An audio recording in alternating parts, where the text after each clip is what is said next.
é que foi o primeiro dia da semana. Alguns descansaram, outros trabalharam, outros viajaram, mas o importante é que nós estamos todos aqui e nós vamos, neste momento, juntos, nos unir para estudarmos juntos mais um tema, mais uma mensagem de Deus para nós. Amém? Para isso, pegue sua Bíblia. Eu gostaria que baixasse só um pouco aqui, por gentileza. Ok? Muito bem, muito obrigado. Pegue sua Bíblia e vamos em Filipenses. Filipenses, no capítulo 3.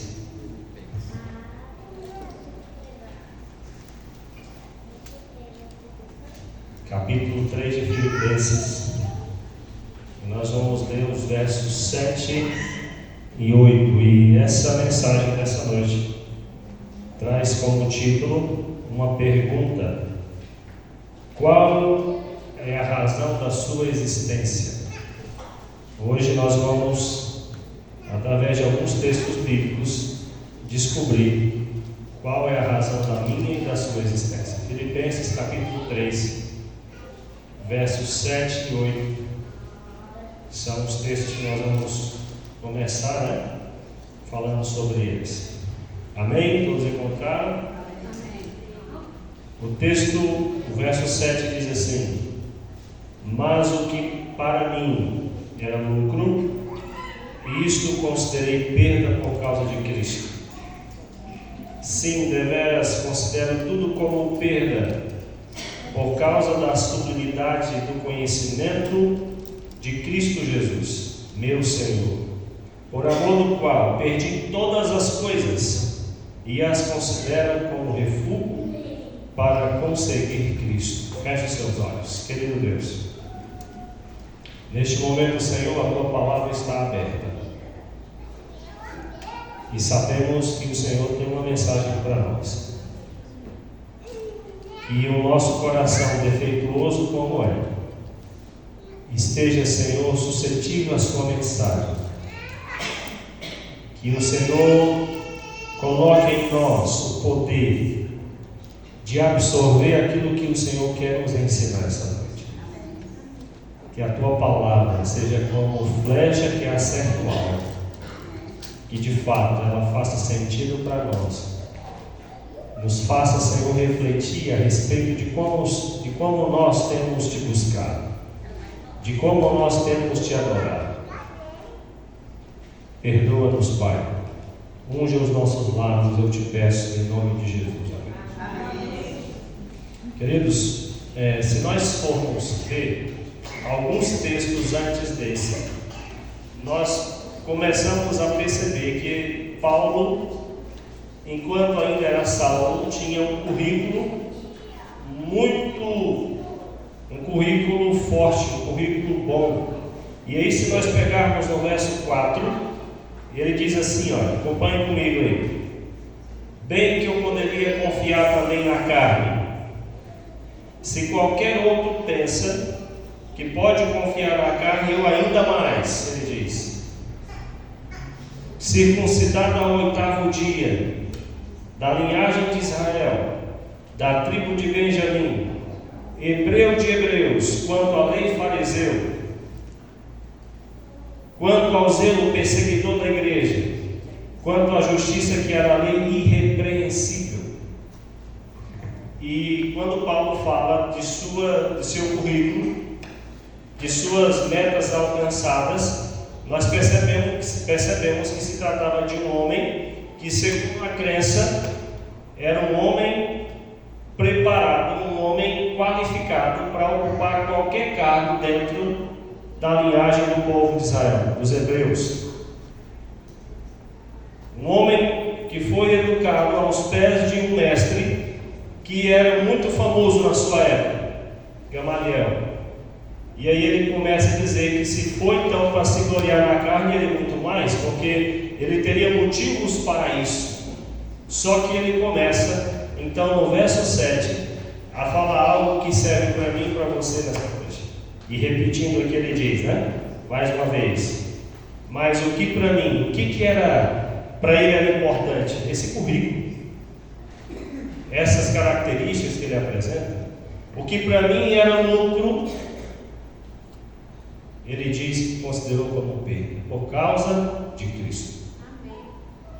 Queridos, o que o apóstolo declara aqui é que quando ele pensava nas vantagens que ele tinha com a sua posição e qualificações religiosas, agora ele considera como perda porque ele achou algo muito mais importante.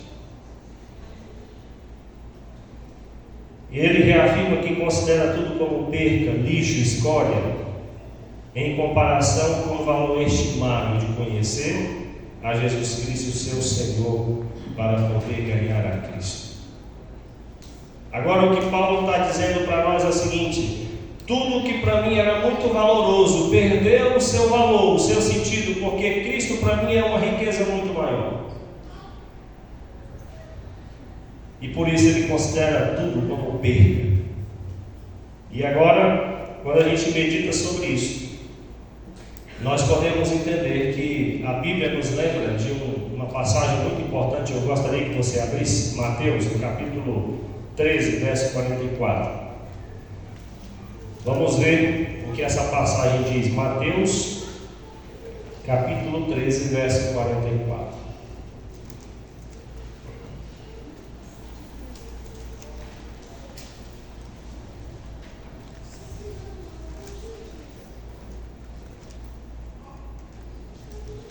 Olha só o que essa passagem diz. Mateus 13, 44. Amém? Amém. O reino dos céus é semelhante a um tesouro oculto no campo, o qual certo homem, tendo-o achado, escondeu e, transbordando de alegria, vai e vende tudo o que tem e compra aquele campo. E a semelhança de Paulo, esse homem encontra um tesouro, vai e resume tudo o que tem, vende tudo o que tem, porque tudo que ele tinha era menos valioso do que o tesouro que ele havia achado. E esse era o tesouro que Paulo havia encontrado. E por causa desse tesouro, ele considerou todas as coisas como lixo, como algo sem valor. Às vezes eu fico pensando, ao meditar nessa passagem bíblica, eu fiquei pensando, qual tem sido o lugar que Deus ocupa na minha e na sua vida? E é importante fazermos essas perguntas, porque as respostas trazem edificação. E eu pergunto essa noite, pense você, qual é o lugar que Deus ocupa na sua vida? Pense nisso. Como tem sido a sua busca por Deus? Como tem sido a sua busca a Deus? Hoje é uma noite de reflexões e hoje nós iremos aprender um pouco da diferença do desempenho versus paixão. O que isso significa? E aí, para entendermos isso, eu preciso que você vá em Apocalipse, capítulo 2. O que seria o desempenho cristão e o que seria a paixão do cristão? Apocalipse capítulo 2, versos 2 até o 5.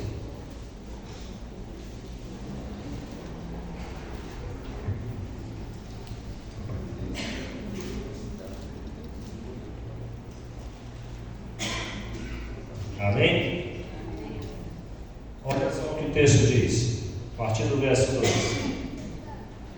Conheço as tuas obras, tanto o teu labor como a tua perseverança, e que não podes suportar homens maus, e que puseste à prova os que a si mesmos se declaram apóstolos e não são, e os achaste mentirosos. Aqui nós sabemos que essa é uma das cartas direcionadas às igrejas. E aqui nós temos a carta direcionada à igreja de Éfeso. E o texto começa dizendo de algumas características dessa igreja. Conheço as tuas obras, tanto o teu labor. E aí, quando a gente fala de obras e labor, a gente percebe que é algo que se intensifica. E aí diz mais: além de conhecer o amor como a tua perseverança, aquela igreja era perseverante.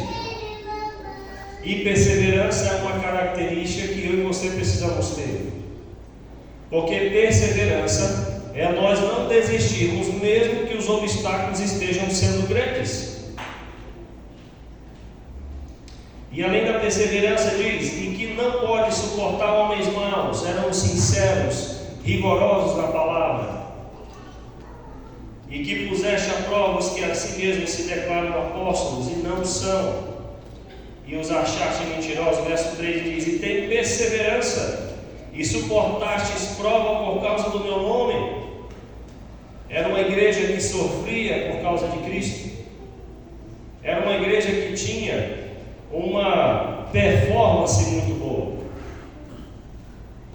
E aí continua dizendo: e não te deixastes esmorecer.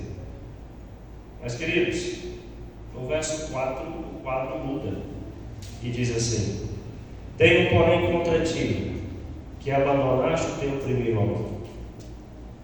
Agora imagina uma igreja com todas essas características. O texto apresenta uma repreensão. Tenho contra ti que você perdeu, deixou o seu primeiro amor. Sabe qual que é o primeiro amor? Nós já sentimos isso. Eu e você já sentimos isso.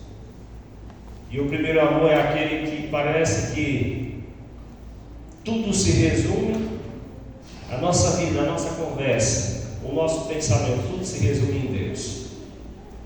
Eu lembro que no ano de 2001, ali por volta daquela semana, do dia 11 de setembro, que foi quando aconteceu o atentado das Torres Gêmeas, naquele fim de semana teria uma campal lá no Pará, e eu estaria conhecendo de fato a Igreja Adventista logo naquele dia, embora eu já estivesse estudando, de uma forma mais distante um pouco, mas já sabia de muitas coisas. Mas pela primeira vez eu senti Deus me chamar.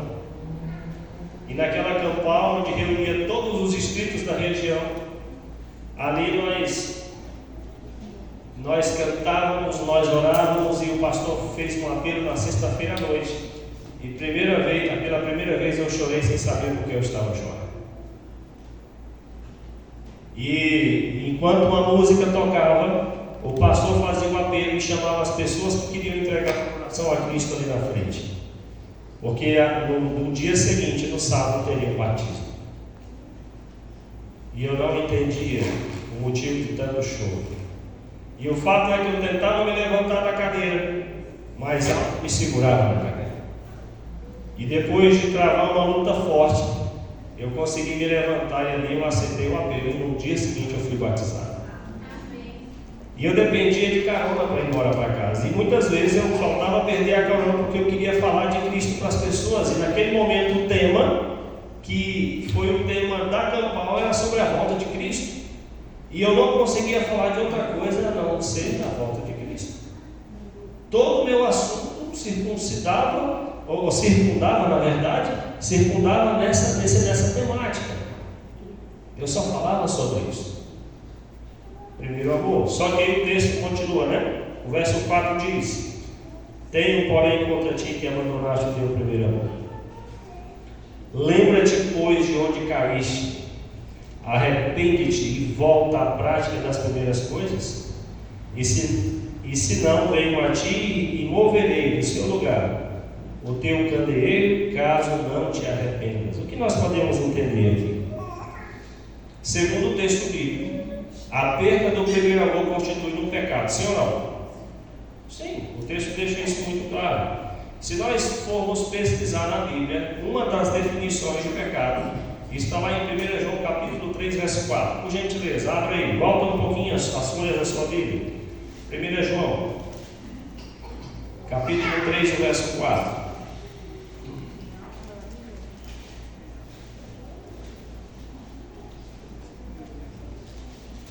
1 João capítulo 3, verso 4 diz: todo o que pratica o pecado também transgride a lei, porque o pecado é a transgressão da lei.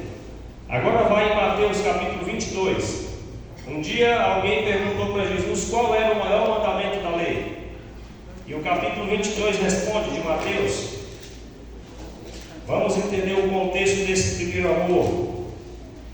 Por que esse primeiro amor é tão importante ao ponto de haver essa repreensão na igreja de Éfeso? Mateus capítulo 22. E agora nós vamos ler a partir do verso 22, aliás, a partir do verso 34. Capítulo 22, a partir do verso 34 diz assim: Entretanto os fariseus, sabendo que ele fizera calar os saduceus, reuniram-se em conselho. E um deles, intérprete da lei, experimentando-o, lhe perguntou: Mestre, qual é o grande mandamento da lei?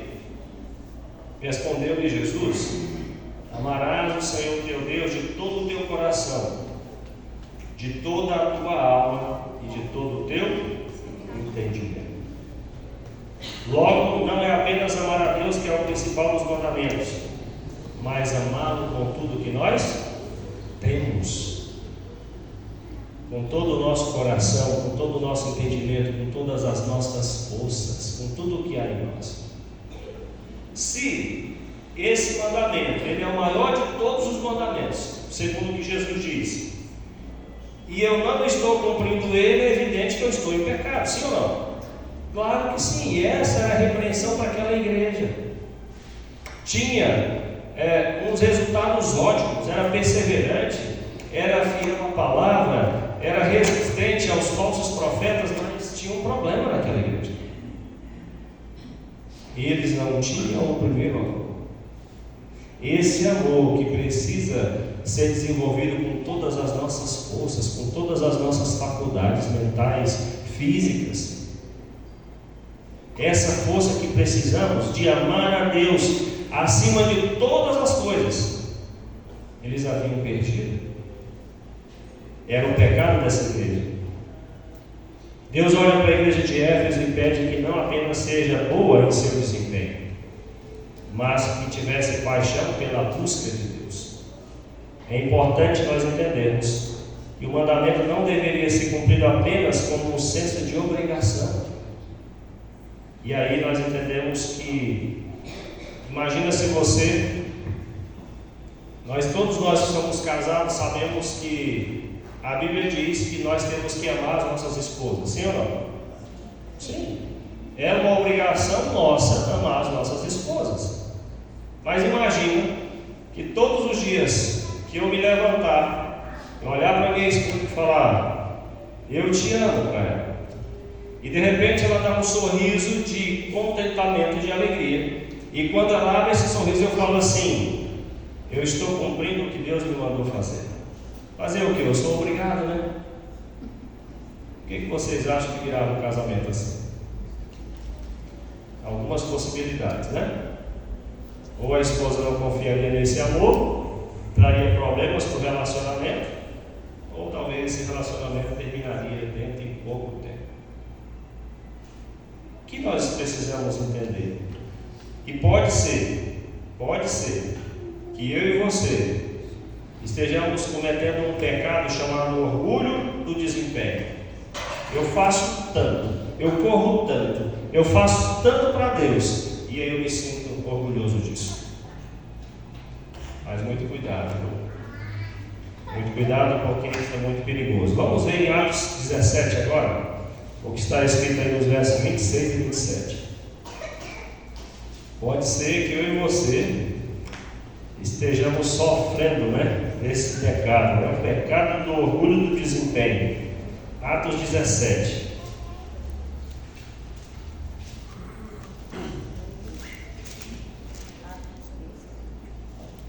Atos capítulo 17, dos versos 26. E aqui começa então, a resposta para a pergunta que nós fizemos no início, que é o tema da mensagem. 17, 26 a 27. Olha o que o texto diz: de um só fez toda a raça humana para habitar sobre toda a face da terra, havendo fixado os tempos previamente estabelecidos e os limites da sua habitação. Verso 27. Para buscarem a Deus, se porventura tateando possam achar, bem que não está longe de cada um de nós. O que esse texto nos diz a respeito da pergunta que fizemos? Eu e você fomos criados para adorar o Senhor. E aí, quando ele fala aqui no verso 27 sobre tatear, né? Porventura tateando possam achar, significa que muitas vezes nós, eu e você, temos uma cegueira espiritual e temos dificuldade de enxergar algumas coisas. Só que o texto diz que isso não é uma impossibilidade para que eu e você o busque. Ele fala que mesmo tateando, né? Mesmo tateando, possa achar. E aí eu lembro de um pastor que deu uma explicação que quando as crianças dele eram menores, eram pequenas, ele brincava de esconde-esconde com ela.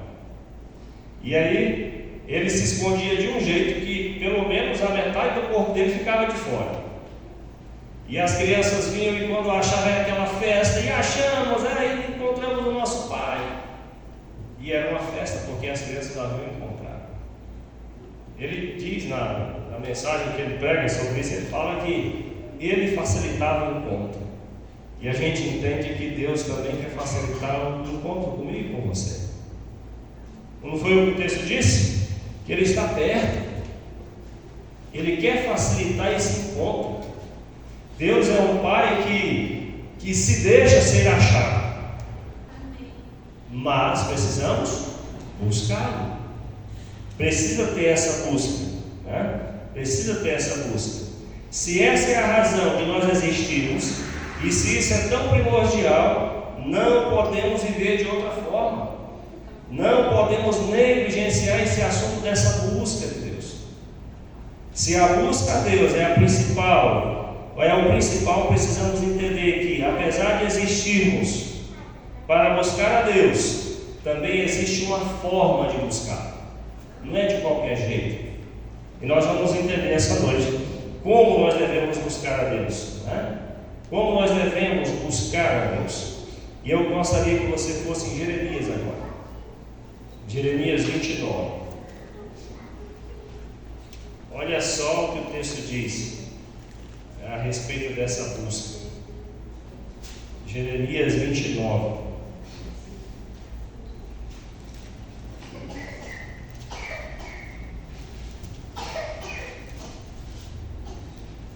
Jeremias 29, verso 13. Amém? Buscar-me-eis e me achareis, quando me buscares de todo. Existe uma forma, sim ou não? Sim. Como é que nós vamos conseguir encontrar? Quando for de todo o coração, sem reserva. Quando não houver mais nada que seja mais importante do que isso, aí nós vamos encontrar. Nós vamos conseguir encontrar. Se eu e você não colocamos tudo de nós nessa busca, essa busca não vai dar o resultado que deveria dar. Portanto, não adianta nenhum de nós apenas desenvolver um desempenho de busca que não atende nem a razão da nossa existência e nem nos coloca no caminho que poderíamos de fato encontrar o resultado.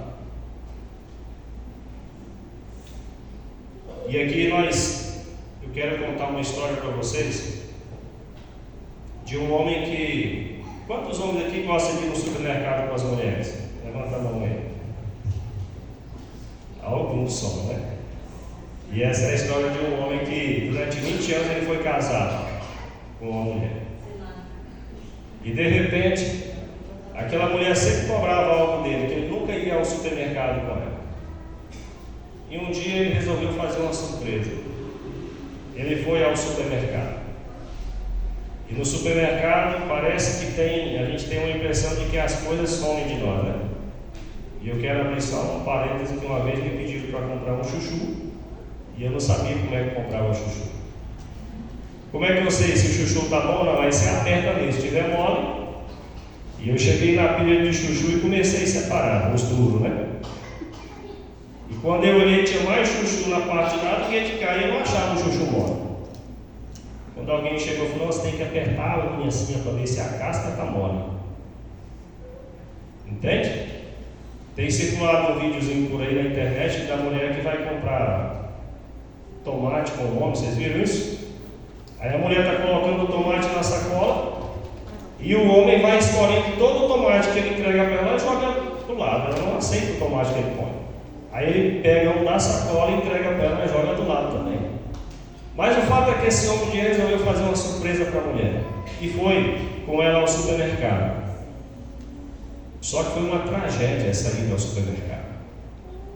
E aquele casal cristão começou a discutir, brigar por causa disso e chamaram o pastor para resolver o problema. E quando o pastor chegou, a guerra era forte e eles não conseguiam se entender. E ele falou, enquanto isso ela estava escutando. E de repente, quando ela começou a falar, ela falou: pastor, eu nunca quis que ele fosse ao supermercado. E aí o pastor falou: irmão, mas agora essa discussão toda em cima disso eu não consigo entender. Eu queria que ele desejasse estar no supermercado. Eu queria que ele sentisse vontade, porque do jeito que ele foi, eu não quero que ele vá nunca mais. Ele foi empurrado, pastor, toda hora olhando para o relógio, com pressa, estressado. Então eu não quero que ele nunca mais vá comigo. E aí o pastor entendeu que o que aquela mulher queria era que ele fosse de livre, espontânea vontade, que ele desejasse que aquele momento fosse um momento prazeroso. Será que Deus não gostaria que nós o buscássemos dessa forma? Será que Deus não gostaria que nós o buscássemos simplesmente pela necessidade que temos da presença dele? E não para ter um bom desempenho, para bater metas? Um exemplo é o estudo da escola sabatina. Eu estudei durante 7 dias, mas esse estudo dos 7 dias, será que ele foi para mostrar um bom desempenho ou de fato foi uma busca sincera por Deus? E o tema dessa noite, ele mexe com essa parte da nossa vida. Como é? O que tem motivado a gente a buscar? Deus não espera apenas que cumpramos a obrigação de buscar, mas Ele deseja que entremos em um lugar de intencionalidade, movido por um senso de querer, satisfação e prazer de estar na presença dEle, de querer ouvi-lo, de querer senti-lo. Na busca por Deus temos um grande inimigo, e o inimigo, nosso grande inimigo, é o pecado. E o pecado ele nos separa de Deus, mas tem um inimigo muito perigoso, que muitas vezes ele é mais sutil e a gente não consegue entender que ele é o risco da nossa comunhão com Deus. Sabe que perigo é esse? Vamos em Lucas capítulo 14. Lucas 14, verso 15 ao 20.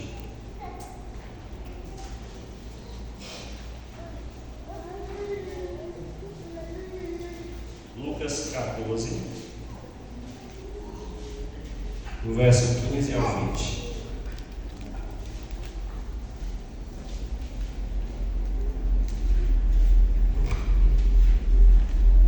Amém? Olha o que diz no verso 15. Ora, ouvindo tais palavras, um dos que estavam com ele à mesa disse: bem-aventurado aquele que comer pão no reino de Deus. Ele, porém, respondeu: certo homem deu uma grande ceia e convidou muitos. À hora da ceia enviou o seu servo para avisar aos convidados: vinde, porque tudo já está preparado. Não obstante, todos a uma começaram a excusar-se, a dar desculpas. Disse o primeiro: comprei um campo, preciso ir ver, rogo-te que me tenha por escusado. Outro disse: comprei 5 juntas de bois e vou experimentá-las, rogo-te que me tenhas por escusado. E o outro disse: casei, por isso não posso ir. Nós temos 3 razões apresentadas para não aceitar o convite. E eu pergunto para você: qual dessas 3 razões se constitui pecado? Aqui, qual dessas 3 desculpas dadas apresentam o pecado ou algo de errado? Hã? Vamos entender direito aqui? Mas veja bem, olha só, vamos pegar o texto na sua íntegra aqui, ó. Certo homem o convidou muitos, né? Aí o que aconteceu? Todos começaram a dar desculpas. Mas o primeiro falou: comprei um campo. Gente, comprar uma terra, uma casa, isso é coisa boa ou coisa ruim? Coisa boa. Coisa boa. É coisa boa. Aí o outro falou que comprou 5 juntas de boi. Você sabe o que significa 5 juntas de boi naquela época? Eram como se fossem 5 desses tratores grandes aí para arar a terra. Adquirir um implemento desse para quem trabalha na área é uma bênção, sim ou não? Sim. E casamento? Também. É bênção. O problema, querido, não está nas coisas. O problema está no lugar que elas ocupam. Essa é a questão que nós temos que analisar. Aqui nenhuma dessas coisas é ilícita. Todas eram, quem sabe, bênçãos que o Senhor havia derramado. Mas essas coisas impediram para que eles aceitassem, evitaram que ele aceitasse o convite. Será que na nossa vida não acontecem as mesmas coisas? Será que muitas das bênçãos que o Senhor tem nos dado têm servido para nos distanciar da comunhão que nós precisávamos ter com Deus, ou precisamos ter com Deus? Um outro exemplo disso é que quando Noé saiu da arca oferecendo sacrifício ao Senhor, e o Noé plantou uma vinha, né? Só que aconteceu um problema depois da colheita. O Noé se embriagou ali. E a gente conhece a história e sabe o que aconteceu depois. Os problemas que isso gerou. Será que eu e você não estamos nos embriagando com as bênçãos que o Senhor tem nos dado? Será que nós não temos permitido que as coisas que temos nos distanciem dessa comunhão que o Senhor deseja que a gente tenha com Ele? Pense sobre isso, né? Vamos agora entender uma outra coisa que é muito importante. Lembram quando Moisés chega em Faraó e fala assim: assim diz o Senhor, deixe o meu povo ir para que me celebre uma festa no deserto. Resumindo, deixe meu povo ir para que meu povo adore ao seu Senhor. Traduzindo, né? Parafraseando aqui, Faraó disse assim: olha, esse povo deve estar muito tranquilo para pensar em adoração, vamos aumentar o serviço deles. Antes, os capatazes colocavam lá a palha e todo o material que precisava para fazer os tijolos. Agora já não colocavam palha mais. E o povo começou a ter que trabalhar um pouco mais. Começou a escravizar o povo. E quanto mais Moisés falava com o Faraó, mais os hebreus sofriam na mão dos capatazes. O que eu quero dizer essa noite é o seguinte: que na nossa vida existe um negócio chamado distração. E as distrações, elas têm nos tirado o tempo de comunhão com Deus. O que é distração? Distração é tudo aquilo que a gente gasta tempo e que rouba a nossa comunhão com Deus. É tudo aquilo que a gente prioriza como o mais importante da nossa vida. Isso é uma distração para mim e para você. E muitas são as distrações que nós estamos tendo. E aí você pode entender que essa estratégia da distração ela é antiga, mas ela funciona até hoje. E hoje principalmente. Existe um relato da história de Martinho Lutero, que ele diz que no dia que ele tinha muita coisa para resolver, ele acordava mais cedo e ele tinha mais tempo de comunhão com Deus. No dia que ele tinha pouca coisa para resolver, ele levantava um pouco mais tarde e tinha um tempo a menos com Deus. Será que nós estamos fazendo assim ou é o contrário? Tem dia que a gente sai e nem ora, né? De vez em quando lá em casa acontece esse processo, né? Todo mundo já levanta apavorado e já reúne ali, orar e muitas vezes sai correndo. E eu gosto sempre de falar, para apontar o defeito, eu aponto primeiro lá de casa, o meu, né? Está errado, queridos. Esse tipo de busca não vai surtir efeito. E Deus deseja que a gente o busque, né? E o último texto dessa noite que eu gostaria de ler com vocês é Salmos 42, verso 1 e 2. O último texto dessa noite, Salmos 42. Se nós temos que buscar o Senhor de todo o nosso coração, é necessário para esse ponto, nós também temos uma outra forma aqui de buscar. E o salmista apresenta essa forma.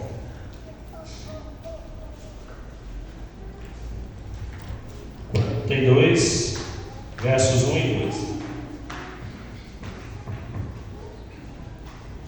Amém? Olha o que diz aqui, ó.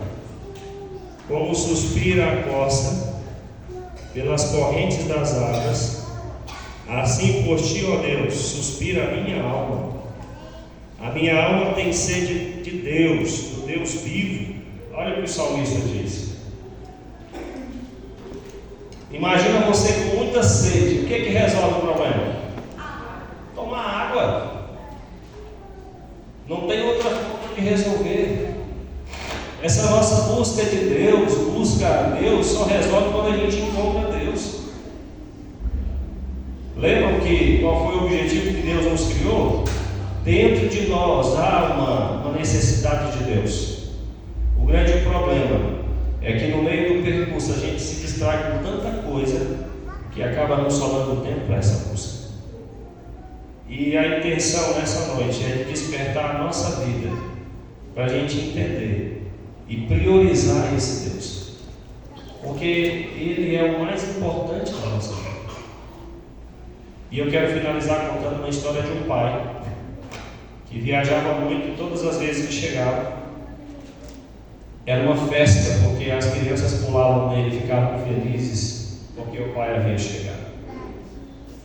E um belo dia o pai teve uma ideia de comprar um videogame para o filho mais velho. E quando o pai chega com aquele videogame na mão, o filho o agradece, o beija, ele pula e fica feliz, extravasando de alegria, porque ganhou um bom presente, um presente desejado.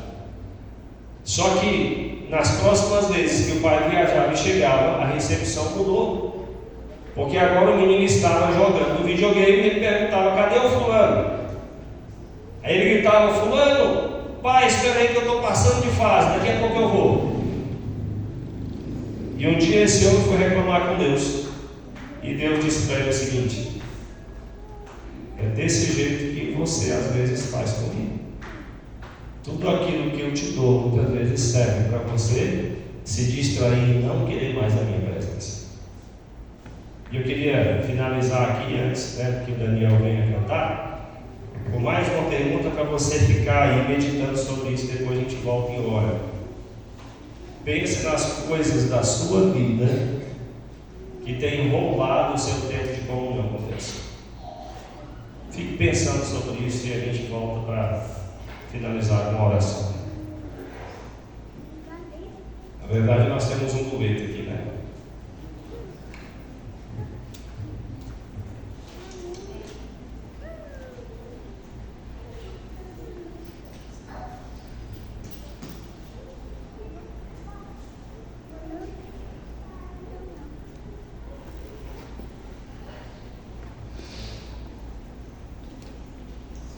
Quando Jesus esteve na sua terra, eu e você éramos povos pecadores, mas Ele se lembrou de cada um de nós.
o último texto aqui, eu falei que era o último, mas quando eu estava ali eu lembrei.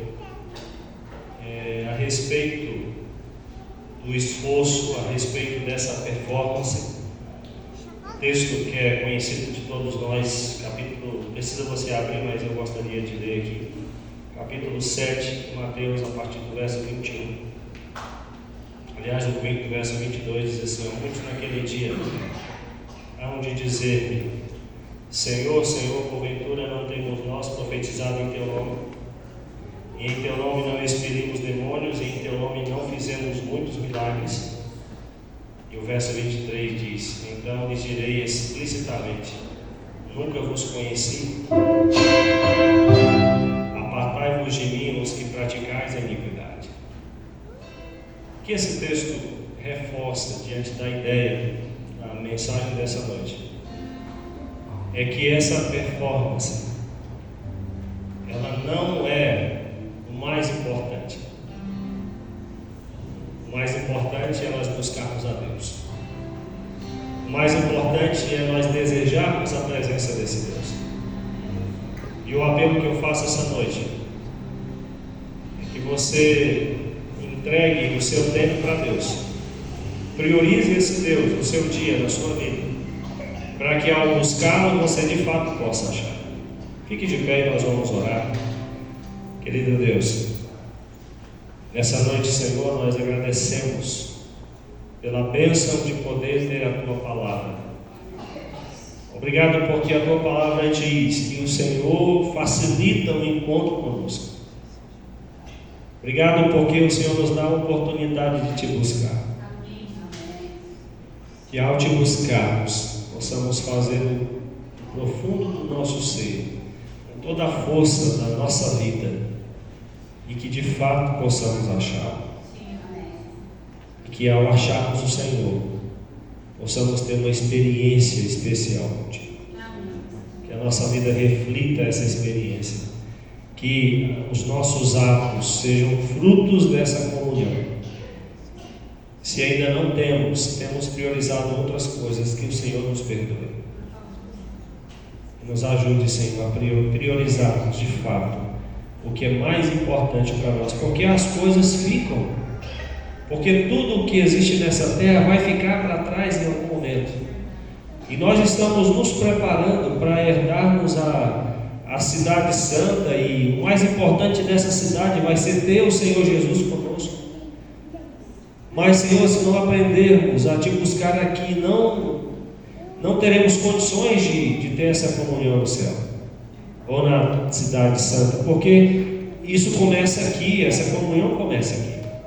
Por isso nos dê força para Te buscarmos, nos dê força para priorizar o Teu reino na nossa vida, e que Mateus 6,33 se cumpra em nós, e cada um de nós, Senhor, busquemos em primeiro lugar o reino de Deus e a sua justiça, e depois todas as outras coisas serão acrescentadas.